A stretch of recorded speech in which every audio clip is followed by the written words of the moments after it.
ایک نوجوان تھا، یتیم تھا، اسے کبھی کبھی ایک ٹائم کا کھانا بھی نصیب نہیں ہوتا تھا۔ اس کے پاس پیسہ نہیں تھا، مال و دولت نہیں تھا، غریب تھا بیچارہ۔ اسے علم دین حاصل کرنے کا شوق چڑھا۔ علم دین حاصل کرنے کے لیے اس نے ایک مدرسے میں نام لکھوا لیا۔ مدرسے کو پڑھنے کے لیے جانے لگا۔ گاؤں والے، محلے والے اسے تانا دینے لگے کہ غریب انسان، تیرے پاس پیسے نہیں ہیں، یتیم ہے، مال و دولت نہیں ہے، تو علم دین حاصل کرے گا، تو ایسے ہی رہے، تجھے تو ایسے ہی رہنا چاہیے۔ آج کل ہوتا ہے نا کہ محلے میں اگر کوئی پڑھائی اچھی کرتا ہے یا کوئی کام اچھا کرتا ہے تو لوگ حسد کرنے والے ہو ہی جاتے ہیں، لوگ جلنے والے ہوتے ہیں، جلتے ہیں۔ تو جب محلے والے زیادہ تانا اسے دینے لگے تو وہ جنگل میں نکل گیا۔ جنگل میں اس نے ایک جھوپڑی بنائی اور اسی میں اللہ تعالیٰ کی عبادت کرتا، اسی میں وہیں پڑھائی کرتا، صبح مدرسے جاتا، رات میں اللہ تعالیٰ کی عبادت کرتا۔ ایک مرتبہ ہوا یہ کہ بادشاہ کی بیٹی جنگل گھومنے کے لیے نکلی تھی، راستہ بھٹک گئی۔ اس کے جو خادم تھے وہ بھی راستہ بھٹک گئے، لڑکی کہیں اور گئی، خادم کہیں اور گئے۔ گھنا جنگل میں جانور بھی ہوتے ہیں۔ لڑکی بھٹکتی بھٹکتی وہیں جہاں پر وہ نوجوان پڑھا کرتا تھا، پڑھائی کرتا تھا، اپنی جھوپڑی میں رہا کرتا تھا، وہیں پر وہ لڑکی پہنچ گئی۔ رات کا سمے ہو رہا تھا، شام ہو گئی تھی۔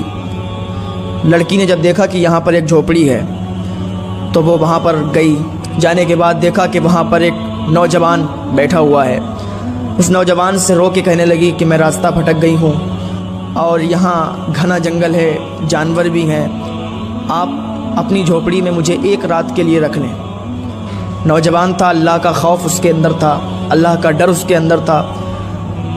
اس نے سوچا کہ بات تو یہ صحیح کہتی ہے، گھنا جنگل ہے، جانور بھی بہت سے ہیں، اور یہ بھی حقیقت ہے کہ ایک ہی جھوپڑی ہے، ایک ہی کٹیا ہے، دونوں ایک ہی میں رہیں گے، دروازہ بھی بند کرنا پڑے گا، یہ کیسے ہو سکتا ہے؟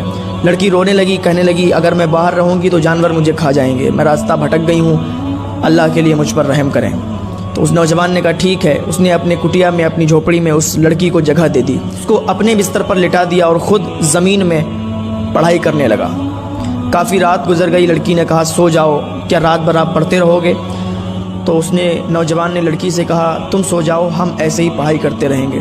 لیکن لڑکی دیکھ رہی تھی کہ وہ لڑکا پڑھائی کر رہا تھا، ساتھ ساتھ میں چراغ جل رہا تھا، اور تھوڑی تھوڑی دیر کے بعد وہ اپنی انگلی لیتا اور چراغ میں، جہاں پر آگ جل رہی تھی اس میں، تو چراغ میں لگاتا، جب انگلی جلنے لگتی تو ہٹا لیتا تھا۔ پوری رات ایسے ہی کرتا رہا، انگلی کو چراغ میں جلاتا رہا، اس کے ہاتھ جل گئے، چھالے پڑ گئے۔ جب صبح ہوئی تو اس نوجوان نے کہا کہ اب تم یہاں سے نکل جاؤ، اب صبح ہو گئی ہے، اجالا ہو گیا ہے۔ اتنی دیر میں کیا دیکھتی ہے کہ لڑکی کا باپ بادشاہ تھا، وہ بھی وہاں پہنچ جاتا ہے، اس کے اور خادم بھی وہاں پہنچ جاتے ہیں، بادشاہ کے وزیر بھی وہاں پہنچ جاتے ہیں۔ لڑکی کو دیکھتے ہیں، بڑا خوش ہوتے ہیں، کہتے ہیں بیٹی رات تو نے کیسی گزاری، کہاں تھی؟ پوچھنے لگے۔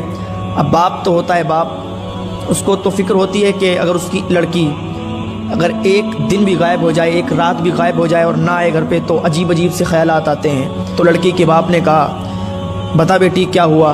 تو اس نے کہا یہ نوجوان لڑکا ہے، اس نے مجھے حفاظت کے ساتھ رکھا۔ تو اس کے باپ بولا کہ یہ تو بات صحیح ہے، ہم تو مان لیتے ہیں، لیکن شہر والوں کو کیسے بتائیں گے کہ بادشاہ کی بیٹی ایک نوجوان کے ساتھ پوری رات ایک ہی جھوپڑی میں اکیلے رہی، طرح طرح کی باتیں ہوں گی، مجھے برداشت نہیں ہوگی بیٹی، میں تو مر جاؤں گا۔ اس نے کہا میں اس کو قتل کروا دوں گا۔ بادشاہ نے کہا میں اس لڑکے کو قتل کروا دوں گا، نہ رہے گا بانس، نہ بجے گی بانسری، نہ یہ لڑکا رہے گا، نہ ہی لوگ تانا کشی کریں گے۔ خدا نہ خواستہ اس لڑکے نے بھی کبھی اپنی زبان کھول دی کہ بادشاہ کی بیٹی میرے ہی جھوپڑی میں پوری رات میرے ساتھ رہی، اگر ایسی زبان اس نے کھول دی تو ہم تو کہیں منہ دکھانے کے لائق نہیں بچیں گے، ہم تو خود مر جائیں گے۔ بادشاہ نے جلادوں کو حکم دیا کہ اس کو قید کر لیا جائے اور دربار میں پیش کیا جائے۔ لڑکی لاکھ منتیں کرتی رہی کہ یہ ہمارا محسن ہے، ہمارا رہبر ہے، ہمیں اس نے جگہ دی، اس کو معاف کر دو۔ لیکن بادشاہ نے ایک بات نہ سنی۔ جب قتل کرنے کے لیے جلاد جا رہے تھے تو لڑکی نے کہا ابا ایک بات میری سن لیں، میں پردے کے اندر رہوں گی اور اس نوجوان سے میں ایک بات پوچھوں گی۔ بادشاہ نے کہا ٹھیک ہے۔ ایک پردہ لگایا گیا، پردے کے پیچھے لڑکی، پردے کے ادھر وہ نوجوان۔ لڑکی نے پوچھا اچھا ایک یہ بات بتاؤ، جب میں تمہاری کٹیا میں تھی اور تم پڑھائی کر رہے تھے زمین پر بیٹھ کر، اور تم اپنی بار بار وہ انگلی کیوں جلاتے تھے؟ بار بار اپنی انگلی چراغ میں کیوں ڈالتے تھے؟ کیوں جلاتے تھے؟ کیوں تم نے اپنے ہاتھوں میں چھالے ڈال لیے؟ تو وہ نوجوان کہتا ہے کہ میں نے اس لیے اپنے ہاتھ کو چراغ سے جلایا، ایک طرف تو میرا نفس بھڑک رہا تھا، شیطان مجھے بھڑکا رہا تھا کہ جہاں مرد اور عورت دو اکیلے ہوں وہاں پر شیطان ہوتا ہے تیسرا، وہ بھڑکاتا ہے، تو مجھے شیطان بھڑکا رہا تھا کہ بدفعلی کر لے، بدفعلی کر لے۔ جب مجھے شیطان بھڑکاتا تھا کہ بدفعلی کر لے، تبھی میں اپنی انگلی کو آگ میں ڈال دیتا تھا، چراغ میں لگا دیتا، میری انگلی جل جاتی، پھر میں بیٹھ جاتا پڑھائی کرنے کے لیے، پھر کچھ دیر کے بعد مجھے شیطان ابھارتا، پھر میں اپنی انگلی کو آگ میں لگاتا۔ اسی طریقے سے صبح ہو گئی۔ جب بادشاہ نے یہ سنا تو بادشاہ نے کہا اس کو رہا کر دو، یہ تو اللہ تعالیٰ کا نیک بندہ ہے، اس کو ہم قتل کرنے جا رہے تھے، یہ تو اللہ تعالیٰ کا ولی ہے۔ پھر بادشاہ نے حکم دیا کہ اسی کے ساتھ میری بیٹی کی شادی کی جائے۔ بادشاہ نے اس لڑکے کے ساتھ اپنی بیٹی کی شادی کی اور حکم دیا کہ میرے بعد یہی لڑکا میری سلطنت سنبھالے گا، میرے بعد یہی لڑکا بادشاہ بنے گا۔ اس کو اپنا داماد بنا لیا۔ پھر وہ لڑکا اس محلے میں جاتا ہے جہاں اس پر تانا کشی کی جاتی تھی، جہاں کا وہ رہنے والا تھا، لوگ اس پر تانا کشی کرتے تھے، غریب ہے، یتیم ہے، جیب میں تیرے پیسہ نہیں ہے، علم دین حاصل کرے گا کیا کرے گا؟ تو وہ جا کے کہتا ہے کہ علم دین حاصل کر کے مجھے یہ مقام ملا ہے، کیونکہ میں جانتا تھا کہ علم دین جو حاصل کرتا ہے اسے اللہ تعالیٰ بہت بلند و بالا فرماتا ہے، اور آج علم دین سیکھنے کی جو برکت مجھے ملی ہے کہ بادشاہ نے مجھے اپنے بعد خود بادشاہ بنا دیا، اپنی بیٹی سے میرا نکاح کروا دیا، اتنا بڑا رتبہ، اتنا بلند مرتبہ یہ کیسے حاصل ہوا؟ یہ اللہ تعالیٰ کی عطا سے اور علم دین کی برکت سے۔ تو آج مسلمان اپنے بچوں کو نہیں پڑھانا چاہ رہے، سوچتے ہیں کہ کیا کریں گے۔ ارے سدھر جاؤ مسلمانوں، ضروری تو نہیں کہ تمہارا بیٹا مسجد میں ہی امامت کرے، دین کی خدمت کرنا ہے، اس نیت سے نہیں کہ ہمارا بیٹا دین حاصل کر کے دنیا حاصل کرے گا، مال و دولت کمائے گا۔ مال و دولت کمانے کے لیے بہت سے راستے ہیں، لیکن اس نیت سے پڑھاؤ کہ ہمارا بچہ جب علم دین حاصل کرے گا تو ہماری شفاعت کروا لے گا۔ وہ بچے اپنے ماں باپ کی عزت نہیں کرتے کہ ماں باپ نے انہیں علم دین نہیں سکھایا۔ آج تک کی تاریخ اٹھا کر دیکھ لو، جن کے ماں باپ نے اپنے بچوں کو علم دین سکھایا تو وہ کبھی بھی اپنے ماں باپ کے غدار نہیں بنے، ہمیشہ اپنے ماں باپ کے وفادار رہے۔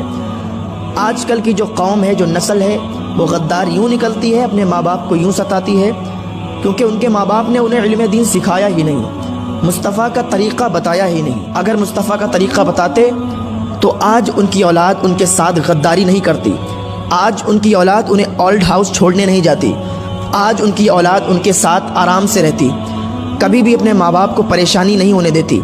یہ وجہ کیا ہے کہ اپنے بچوں کو علم دین سے تم نے بہت دور کر دیا ہے، اور جب تم نے اپنے بچوں کو علم دین سے دور کیا ہے تو اس کا نتیجہ تم بھگت رہے ہو کہ تمہارے بچے تمہیں گھر سے نکال رہے ہیں۔ تو ابھی بھی سدھر جاؤ اور اپنے بچوں کو علم دین سکھاؤ۔